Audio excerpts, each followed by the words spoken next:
नमस्ते, मेरा नाम है दिव्यांशु। लाइव हिंदुस्तान की नजर वीडियो में आपका स्वागत है।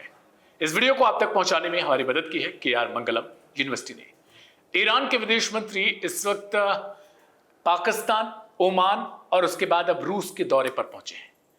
लेकिन इस बीच खबरें कुछ इस तरीके की आ रही हैं। एक तरफ अमेरिका के कई युद्धपोत मिडिल ईस्ट की तरफ बढ़ रहे हैं, दूसरी तरफ लगातार धमकियां दी जा रही हैं, चाहे वो ट्रंप की तरफ से हो या फिर ईरान की तरफ से जवाबी तौर पर उनका रिएक्शन हो। लेकिन सबसे बड़ा सवाल कि नंबर 1 पर पाकिस्तान, नंबर 2 पर ओमान, फिर सऊदी अरब से भी बातचीत की खबरें आ रही हैं। इसके अलावा अब अगला दौरा जो रूस का है, इसको किस तरीके से हम देखें? क्या आखिर वो टारगेट है? क्या कुछ है ईरान जो अंदर खाने चल रहा है और वो अभी तक बाहर नहीं निकल के सामने आ रहा? देखिए, वॉर जारी है, ये हम लोग हर बार बताते हैं।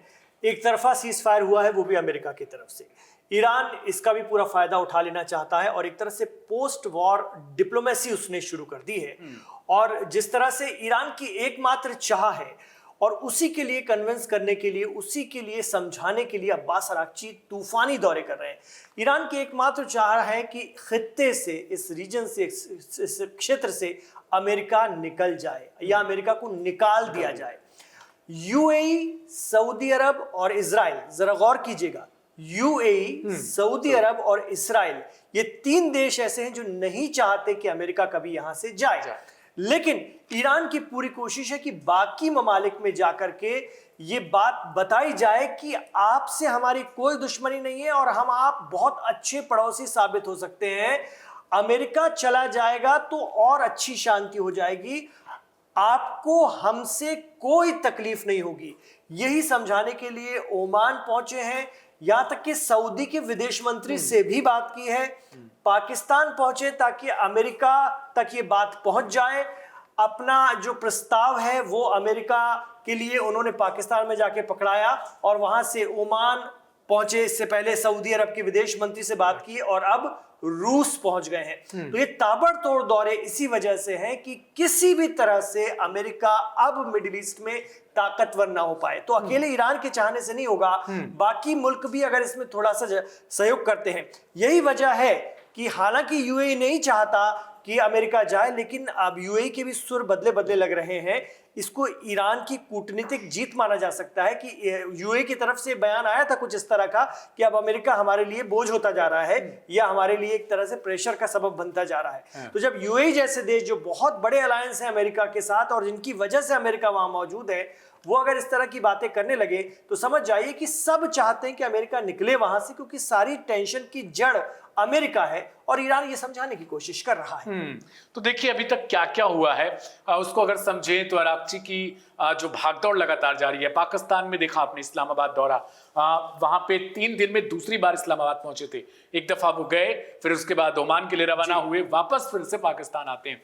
सेना प्रमुख वहां के जो है मुनीर से मुलाकात होती है, शहबाज शरीफ से भी मुलाकात हुई थी।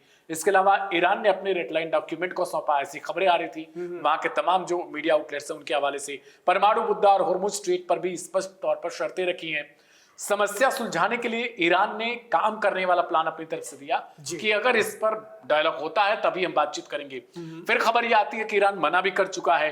सवाल उठता है क्या अमेरिका सच में बातचीत करना चाहता है? ये ईरान की तरफ से भी पूछा जा रहा है। दूसरी तरफ अगर ओमान पर नजर डालें तो सुल्तान बिन तारिक से मुलाकात होती है, उसकी तस्वीरें सोशल मीडिया पर रहती है। होर्मुज स्ट्रेट की सुरक्षा और क्षेत्र के हालात पर चर्चा वहां पे होती है। खबर निकल के आती है कि होर्मुज से जुड़े देशों को मिलकर इसे सुरक्षित रखना चाहिए, दुनिया को इससे सीधा फायदा होगा, ये ईरान के विदेश मंत्री कहते हैं। CNN की रिपोर्ट आती है, वो रिपोर्ट में कहा जाता है ईरान ओमान मिलकर होर्मुज में टोल बूथ बनाने वाले हैं। ये फिर इसके अलावा ओमान के साथ टोल का पैसा शेयर करना चाहता है ईरान, पहले भी खबर आ चुकी थी। अमेरिका के ओमान में बेस बनाने की आशंका है जी। इसको लेकर भी ईरान पहले से ही बातचीत करने लगा, कूटनीतिक प्रयास है। आप देखिए जो रूस का है, सोमवार को यानी आज का दौरा, राष्ट्रपति व्लादिमीर पुतिन से मुलाकात की संभावनाएं हैं। क्षेत्रीय सुरक्षा, पश्चिमी प्रतिबंधों बिल्कुल और मौजूद ये रूस के बारे में इसलिए समझना जरूरी है। रूस के लिए खास तौर से देखिए, आज भी रूस की मिडिल ईस्ट में मौजूदगी है। और रूस और चीन तो एक तरह से देखें तो एक बिजनेसमैन किस्म का देश है, एक जिसको कहते हैं ना, एक उस तरह का देश है जो अपना कारोबार पर यकीन रखता है, ठीक है। तो वहां तक तो उसकी सीमाएं हैं। लेकिन जो रूस है वो बहुत पुराना उस खित्ते में जमा हुआ देश है और अमेरिका जितना वहां मजबूत होता है रूस को उतना नुकसान होता है। सीरिया जो है, सीरिया में हुआ क्या है, दरअसल एक समझौता हुआ था जब बशर अल असद के खिलाफ विद्रोह हुआ और इस विद्रोह को आरोप लगता है कि तुर्की ने ऑर्गेनाइज किया। तो ईरान ने एक समझौता किया था कि भाई बशर और रूस ने, खासतौर से रूस उसमें बीच में था क्योंकि रूस के बेसिस सीरिया में हैं, अभी भी हैं। तो ये था कि हमारे बेसिस को नुकसान नहीं होगा, हम बशर अल असद को सुरक्षित निकाल देंगे, सत्ता का हस्तांतरण बिना किसी खून खराबे के हो जाएगा। इसके एवज में आप वहां पर मौजूद ईरान समर्थकों को परेशान नहीं करेंगे, यानी हयात तहरीर अल शाम वाले, HTS वाले, जो अबू मोहम्मद जौलानी जो इस वक्त प्रेसिडेंट हैं, उनके लोग या उनके लड़ाके ईरान के जो समर्थक हैं उनको परेशान नहीं करेंगे और बशर अल असद के जो समर्थक हैं उनको परेशान नहीं करेंगे, जो अलवाइट्स हैं उनको परेशान नहीं करेंगे। साथ में तुर्की एक वक्त आएगा जब टेक ओवर ले लेगा सीरिया का एक तरह से, लेकिन ऐसा कुछ नहीं हुआ क्योंकि बीच में इजराइल और अमेरिका है, उनके दबाव के चलते तुर्की ऐसा कर नहीं पाया। तो आरोप लगता है कि बशर अल असद के लोगों ने ईरान समर्थकों और बशर अल असद के जो अलवाइट्स हैं उनके साथ बड़ा जुल्म जबर करना शुरू किया और बीच बीच में आपने खबरें देखी भी थी कि उनके इलाकों में जाकर के अंधाधुंध गोलीबारी होती है और कई हत्याएं हुई, जिसको लेकर के भी अब्बास अराक्ची रूस के पास गए हैं कि अब आप फैसला करवा दो क्योंकि आपका अभी भी सीरिया में दबदबा है, करवाते हैं तो ठीक है, वरना फिर हम अपने एक्शन में आएंगे। जैसे हम अभी तक हम खामोश थे, लेकिन अभी ईरान इस स्थिति में है, आपने देखा उसकी ताकत, जिसने इजराइल और अमेरिका से एक साथ निपट लिया तो सीरिया में उसे दखल देने में क्या वक्त लगेगा। और वो खित्ते में हर जगह अपना दबदबा चाहता है जैसा कि बाकी देश चाहते हैं। यही वजह है कि खबर आ रही है कि इसी वजह से गए हैं खासतौर से अब्बास अराक्ची रूस के दौरे पर कि सीरिया का मामला आप देखिए, वरना हम लोग फिर अपनी एंट्री करते हैं वहां पर और हमको फिर अपना अधिकार मिलना चाहिए इस तरह। और तुर्की भी नहीं चाहेगा और रूस के ही समझाने से ईरान समझ सकता है, वरना तो एक नया ही बवाल शुरू हो जाएगा। एक और मोर्चा खुल सकता है, अगर ये जंग बढ़ी तो सीरिया से भी खुल सकता है।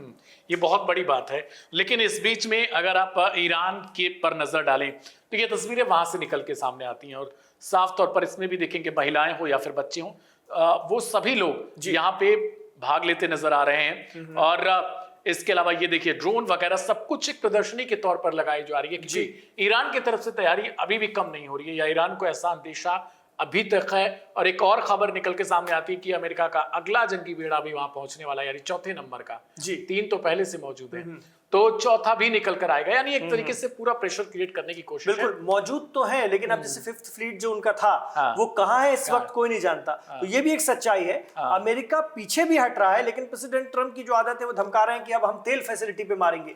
तो ईरान का जवाब आता है कि आप 1 पे मारोगे, हम 4 में मारेंगे। मिडिल ईस्ट में मौजूद आपको जितने लोगों ने भी प्रश्रय दिया होगा या जो इस काम में आपकी मदद करेंगे, हम उनकी 1 के बदले में 4 फैसिलिटी को निशाना बनाएंगे। तो इस तरह की धमकियां भी आनी शुरू हो गई क्योंकि दिख रहा है कि ईरान के साथ भरपूर जन समर्थन है।